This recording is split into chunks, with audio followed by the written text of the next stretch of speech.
Hello दोस्तों, welcome to connect to jam YouTube channel. तो आप लोग कैसे होंगे? बढ़िया होंगे, हमें आशा है। और आप लोग की क्लास भी कंटिन्यू चल रही होगी।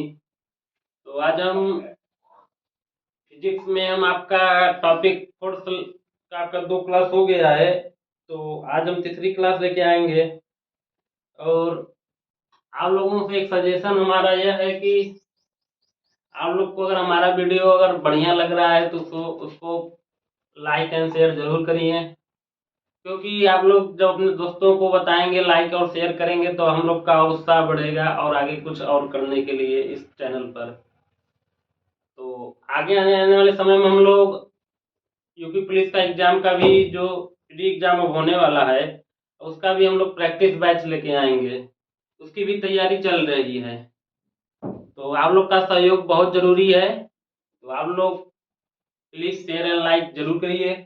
चलिए अब चलते हैं, अपना टॉपिक पर आते हैं। तो आज हम आपको बताए थे फोर्स। फोर्स में बल। फोर्स का मतलब क्या होता है? बल। बल कब लगता है? बल क्या चीज है? आप लोग ध्यान दीजिए। बल वह कारक है जो किसी वस्तु की स्थिति और आकार को बदल देता है। बल वह कारक है जो वस्तु की स्थिति, आकार और दिशा तीनों को बदल देता है। वो क्या होता है? बल। बल एक संतुलित बल होता है, एक असंतुलित बल होता है। हम आपको बताए थे एक संतुलित बल है और एक असंतुलित बल होता है। संतुलित बल जब लगता है जब बल लगा और काम न हुआ, या दोनों तरफ से, जैसे एक वस्तु है, आप उस पर काम कर रहे हैं, उस काम में कोई परिवर्तन नहीं हुआ, न स्थिति में परिवर्तन न हुआ, न आकार में, न गति में। तो यहाँ आया मिला के में बल। आपका काम हुआ ही नहीं, तो बल का मान जीरो हो जाएगा। बल का मान जब जीरो हो जाएगा तो वहां पर संतुलित बल हो जाएगा। और असंतुलित बल वह बल है जैसे आपने काम किया किसी वस्तु पर, या आपका कोई भी वर्क, एनी वर्क, पढ़ना लिखना, या आप गेम खेल रहे हैं, या साइकिल चला रहे हैं, या बाइक चला रहे हैं, या सुबह आपका जो क्रियाकलाप है, हर एक क्रियाकलाप आपका, हर एक स्टेप आपका बल है। हर एक स्टेप में आप अपना बल का यूज कर रहे हैं। आपकी जो दिनचर्या है डेली, उसमें आप बल का यूज कर रहे हैं, तो बल कहीं कम लग रहा है, कहीं ज्यादा। कहीं बल का मुझे रिजल्ट मिल रहा है कि हाँ, अब हम लोग क्लास ले रहे हैं, आप लोग पढ़ रहे हैं, ये एक प्रकार का बल ही है। क्योंकि आप उस पर वर्क कर रहे हैं। जब वर्क का मान जब कुछ नहीं मिलेगा तो वो जीरो हो जाएगा, कुछ मिल जाएगा तो वो आपका वह असंतुलित बल हो जाएगा। और बल तभी माना जाता है जब असंतुलित बल होता है। मतलब गति की दिशा और आकार और दिशा तीनों बदल जाए, गति, आकार और दिशा। तो आपको हम बताएं संतुलित बल और असंतुलित बल। और उसके बाद हमारे न्यूटन साहब बल के, गति के 3 नियम दिए। पहला नियम क्या है? आप लोग को बताए थे। पहला नियम यह है कि कोई वस्तु गति में है तो गति में ही बनी रहेगी, अगर विराम है तो विराम में ही बनी रहेगी, जब तक उस पर कोई बल न लगाया जाए। इसका मतलब यह है कि आप कोई भी वर्क कर रहे हैं अपने दिन, सुबह से उठे शाम तक आपने कोई वर्क कर रहे हैं। आपका मन है कि हमें पढ़ना है, आप अपने पढ़ाई में लगे हैं, कोई आके आपको डिस्टर्ब कर दिया। जब आप डिस्टर्ब हो गए तो ये क्या हुआ, यहाँ कोई बल लगा दिया। समझ रहे हैं हमारी बात? कोई आपका वर्क है, बिना मतलब कि आप अपनी दूसरी अवस्था के बदले हम कोई अपना कार्य नहीं कर सकते हैं। जैसे आप पढ़ रहे हैं, तो पढ़ने के बाद जब आप आपको मन हुआ खेलने का, तो वहाँ आपका क्या लग रहा है? मतलब अवस्था चेंज हो रहा है, तो आप बल लगा के अपना पढ़ाई से स्टेप छोड़ के अपने आप गेम में आ रहे हैं। तो गेम में आ जाएंगे, मतलब ये बाहर से लग रहा है बल। क्या लग रहा है? बाहर से। मतलब यही नियम है। कोई वस्तु को पहला नियम क्या है? कोई वस्तु है वह अपनी गति या गति में रहनी चाहती है, विराम में है या विराम में रहनी चाहिए, जब तक उसकी बल से कोई बाहर से कोई बाहर से बल न लगाया जाए तब तक। तो इस प्रथम नियम को आपको हम बताए थे पिछली वाली क्लास में। प्रथम नियम को जड़त्व का नियम भी कहते हैं। प्रथम नियम को जड़त्व का नियम भी कहते हैं। और प्रथम नियम से हमें बल की परिभाषा भी मिलती है। बल की परिभाषा भी मिलती है। और जड़त्व क्या है? जड़त्व हम लोग का एक प्राकृतिक गुण है। कोई भी वस्तु है, उस वस्तु का जड़त्व क्या है? एक प्राकृतिक गुण है। तो आप लोग ये था किसी वस्तु पर जड़त्व उसका वह प्राकृतिक गुण है जो किसी वस्तु की अवस्था परिवर्तन का विरोध करती है, और वस्तु का द्रव्यमान उसके जड़त्व की माप है। जड़त्व अधिक भारी वस्तुओं पर जड़त्व अधिक होता है और हल्की वस्तुओं पर जड़त्व कम होता है। भारी वस्तुओं पर जड़त्व क्या होता है, अधिक होता है, और हल्की वस्तुओं को जड़त्व कम होता है। और सर 1687 में न्यूटन नामक वैज्ञानिक ने गति के नियम दिए, जिनकी प्रिंसिपिया नामक बुक में प्रतिपादित है। इनकी एक बुक है प्रिंसिपिया नामक बुक में न्यूटन साहब का प्रतिपादित है न्यूटन के गति के नियम। और न्यूटन गति के 3 नियम है। प्रथम नियम को जड़त्व का नियम, गैलीलियो का नियम या गति का नियम। पहला नियम या जड़त्व का नियम गैलीलियो का नियम भी कहते हैं। और प्रथम नियम से हमें बल की परिभाषा मिलती है। प्रथम नियम यह क्या था, प्रत्येक वस्तु अपनी स्थिति या सरल रेखा एक समान गति की अवस्था में बनी रहती है जब तक कि इस पर कोई बाहरी बल कार्यरत न हो। और सभी वस्तुएं अपनी अवस्था परिवर्तन का विरोध करती है। गुणात्मक रूप से किसी वस्तु के विरामावस्था में रहने या समान वेग से गतिशील रहने की प्रवृत्ति को जड़त्व कहते हैं। और इसका कुछ उदाहरण आपके एग्जाम में जरूर बनेगा कि उदाहरण क्या है। जैसे उदाहरण यह है, रुकी गाड़ी को अचानक चलने पर उसमें बैठे यात्री क्या होता है, पीछे की ओर झुक जाते हैं। और चलती गाड़ी में चलती गाड़ी जब अचानक रुकती है तो उसमें बैठे यात्री आगे की ओर झुक जाते हैं। और तीसरा उदाहरण क्या था, कंबल को हाथ से पकड़कर डंडे से पीटने पर उसमें से धूल के कण क्या हो जाते हैं, गिर जाते हैं। और क्या था, अगर पेड़ के टहनियों को हिलाने पर उसे फल टूट कर नीचे गिर पड़ते हैं। अब यदि पानी से भरे गिलास के ऊपर एक पोस्ट कार्ड, उस पर एक सिक्का रखें तो वो पोस्ट कार्ड आगे की ओर झटका दे तो पोस्ट कार्ड आगे की तरफ गिर जाता है, जबकि सिक्का गिलास रखे पानी में, सिक्का जो है गिलास में के रखे पानी में गिर जाता है। मतलब यही था कि जैसे आप लोग ध्यान दीजिए, देखिए ये कोई पोस्ट कार्ड है और एक गिलास है, सिक्का है। आप इस पोस्ट कार्ड को आप खींचेंगे, देखिए कोई व्यक्ति खींच रहा है इधर की तरफ, तो जो सिक्का जब तक आप पोस्ट कार्ड जो है एक झटके में खींचेंगे तो सिक्का क्या है कि जब तक महसूस अपने गति की अवस्था महसूस करने की कोशिश करेगा तब तक ये निकल चुका होगा और ये सिक्का क्या होगा, इसमें गिर जाएगा। ये क्या है, सिक्का है। तो यही कुछ उदाहरण है जो न्यूटन के गति के प्रथम नियम पे है। ये देखिए, जैसे अगर पेड़ की टहनियों को हिलाया जाए तो उसके फल प्रथम नियम के कारण ही फल नीचे गिरते हैं। ये देखिए व्यक्ति आगे की ओर झुकता है, और ये देखिए पोस्ट कार्ड वाला है जो मतलब ताने पर सिक्का क्या होता है, पानी में गिर जाता है गिलास में ही। अब आइए दूसरा नियम क्या था। दूसरा नियम यह था कि किसी वस्तु पर जो आरोपित बल होता है, किसी वस्तु पर आरोपित बल उत्पन्न समय परिवर्तन की दर के समानुपाती होता है। हम आपको बताए थे संवेग क्या होता है, द्रव्यमान गुणे वेग को क्या बोला जाता है, संवेग। कोई वस्तु क्या होती है, उसका कोई द्रव्यमान होता है। मान लीजिए कोई वस्तु है, यह कोई वस्तु है, इसका मान लीजिए यम द्रव्यमान है, और कोई वस्तु है और इसका वेग कुछ होगा। यह वेग मान लीजिए यह एक बाइक है, बाइक का द्रव्यमान यम है और इसका प्रारंभिक वेग यू है। प्रारंभिक वेग क्या है, यू। मान लीजिए यह चल रही है, यह जाते हुए यहाँ पर पहुंच गई, यहाँ पर पहुंच गई तो पता चला कि इसका द्रव्यमान एम है और इसका यहाँ पे वेग भी हो गया, यहाँ पे वेग भी है, यहाँ मतलब कि वेग में कुछ परिवर्तन हुआ। यहाँ मान लीजिए वेग 15-20 की स्पीड में, यहाँ मान लीजिए 30 की स्पीड हो गया, तो वेग में परिवर्तन हो गया। तो यू क्या हुआ, प्रारंभिक वेग हुआ और भी अंतिम वेग हुआ।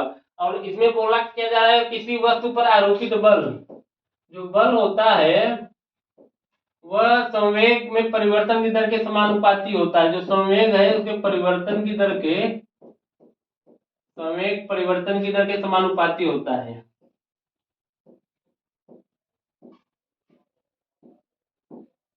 संवेग परिवर्तन की दर के समानुपाती होता है। संवेग में परिवर्तन की दर के क्या होता है, समानुपाती होता है।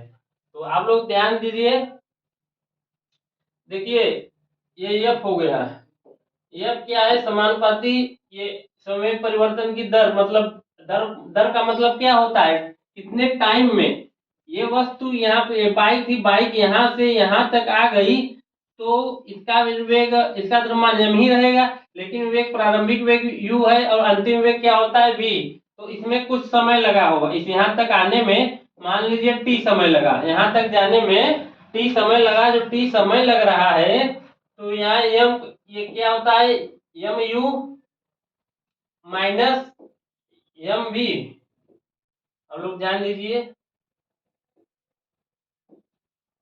M V minus M U होगा, और upon T, M V minus M U upon T, ये संवेग है, ये संवेग होगा, ये परिवर्तन की दर अपान टी, और उसके बाद क्या होगा, एम को कॉमन ले लिया जाए, एम को कॉमन ले लेंगे तो v minus you upon T, यह जो v माइनस यू होता है यह a के बराबर होता है, मतलब त्वरण को, यह क्या है, त्वरण है, v माइनस यू क्या होता है अपान टी, किसके बराबर होता है, a के। तो यहाँ देखिए a रख दिया जाए, फिर ये जो समान, ये जो प्रोपोर्शन है इसका हटाने के लिए हम यहाँ k का मान रखेंगे, के एम ए, तो के बराबर क्या है, 1, माना के बराबर 1, तो एफ बराबर क्या होगा, एफ बराबर एम ए, एफ बराबर क्या है, एम ए, एफ बराबर क्या आ गया, एम ए, मतलब बल बराबर द्रव्यमान गुणे त्वरण, मतलब ये यहाँ से ये दूसरा नियम क्या है, किसी वस्तु पर आरोपित जो बल है उस वस्तु में संवेग परिवर्तन की दर के समानुपाती होता है, मतलब कि कोई वस्तु है, मान लीजिए इसका ये जो बल की क्या है, यह सूत्र, बल का क्या है, यह सूत्र,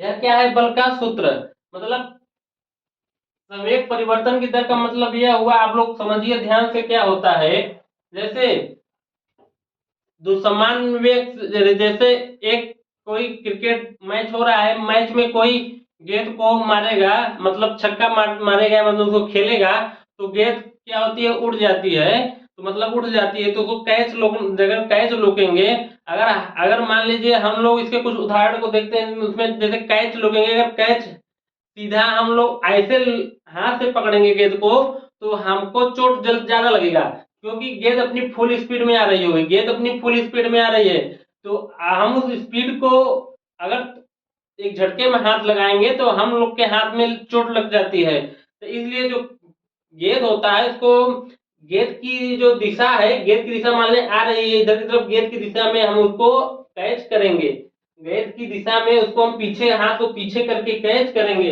इससे क्या होगा कि गेंद अपना न्यूनतम जो वेग है न्यूनतम कर देगी, जो वेग है उसे न्यूनतम कर देगी, तो यही है कि संवेग परिवर्तन दर के समानुपाती होता है, प्रथम नियम से हमें क्या मिलता है, और दूसरे नियम से, न्यूटन के दूसरे नियम से हमें क्या मिलता है, बल का सूत्र, दूसरे नियम से हमें क्या मिलता है, बल का सूत्र। ये आपके एग्जाम में क्वेश्चन बनेगा कि न्यूटन के कौन से नियम से बल का सूत्र मिलता है, पहला न्यूटन के प्रथम नियम से हमें बल की परिभाषा मिलती है, दूसरा न्यूटन के दूसरे नियम से हमें बल का सूत्र मिलता है।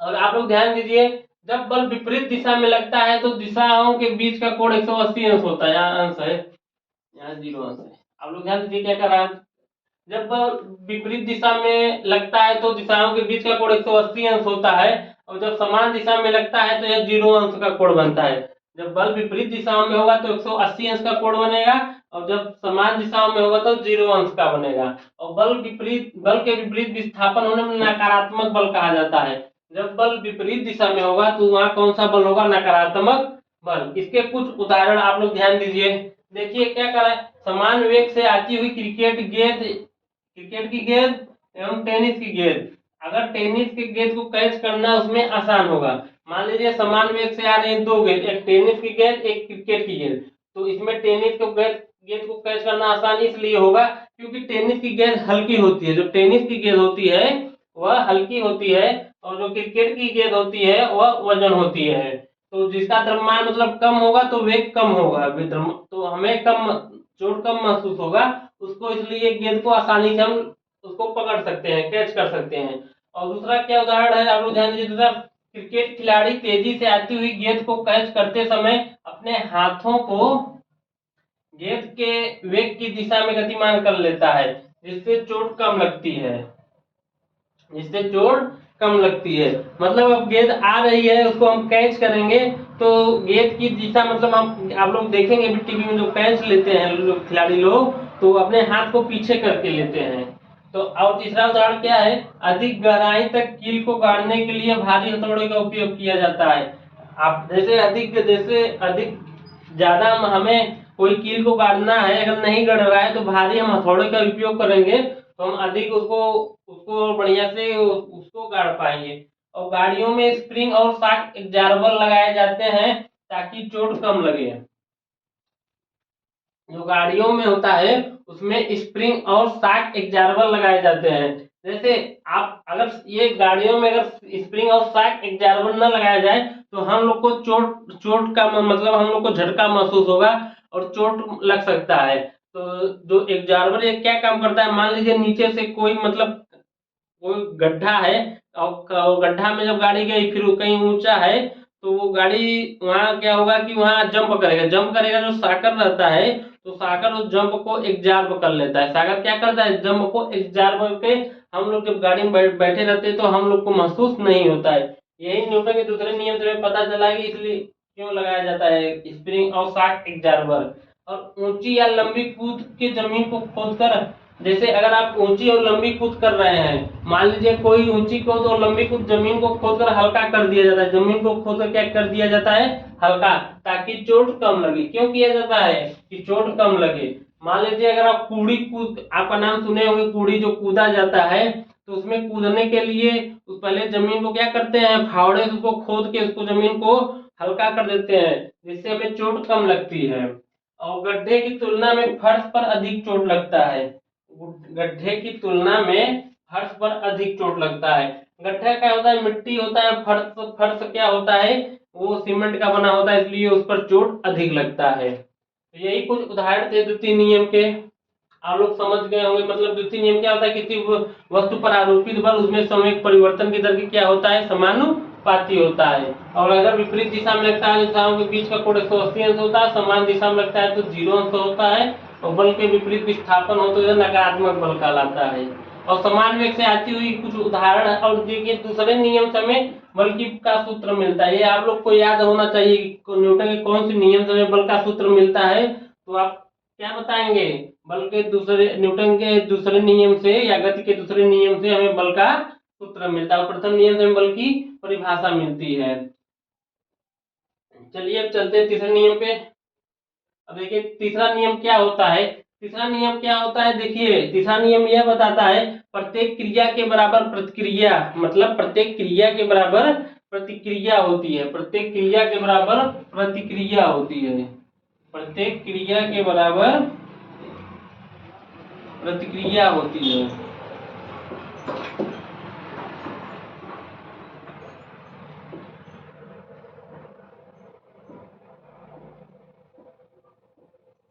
प्रत्येक क्रिया के बराबर प्रतिक्रिया होती है।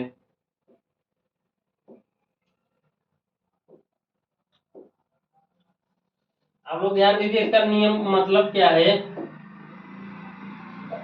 प्रत्येक क्रिया के बराबर तब विपरीत प्रतिक्रिया होती है। जैसे हमने गुस्से में किसी को झगड़ा कर लिया, तो आप मारपीट कर लेंगे या किसी को मार देंगे, तो जैसे ही हम मारेंगे वो सामने वाला भी हम पे मारने के लिए कोशिश करेगा।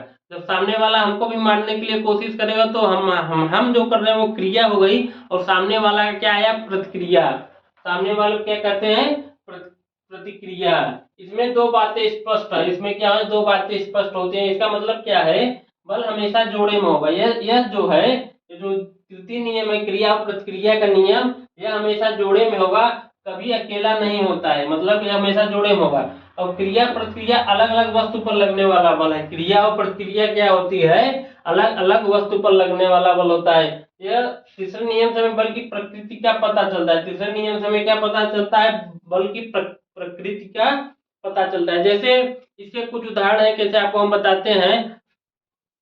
जैसे आप कुएं से पानी निकाल रहे हैं, आप कुएं से पानी निकाल रहे हैं, और कुआं क्या होता है, जो रस्सी है, रस्सी से निकालेंगे रस्सी टूट जाएगी, तो कुआं का जो बाल्टी ऊपर तो आ नहीं पाएगा क्योंकि रस्सी टूट गई, तो वो तो नीचे चला जाएगा। आप जो रस्सी तान रहे हैं पानी निकालते समय बाल्टी का, आप पीछे की तरफ गिर जाएंगे, आप पीछे की तरफ गिर जाएंगे। बाल्टी भी अपना नीचे की तरफ गिर गई और आप भी पीछे की तरफ गिर गए। तो यह कौन सा नियम है, क्रिया प्रतिक्रिया का नियम, न्यूटन के तीसरा नियम।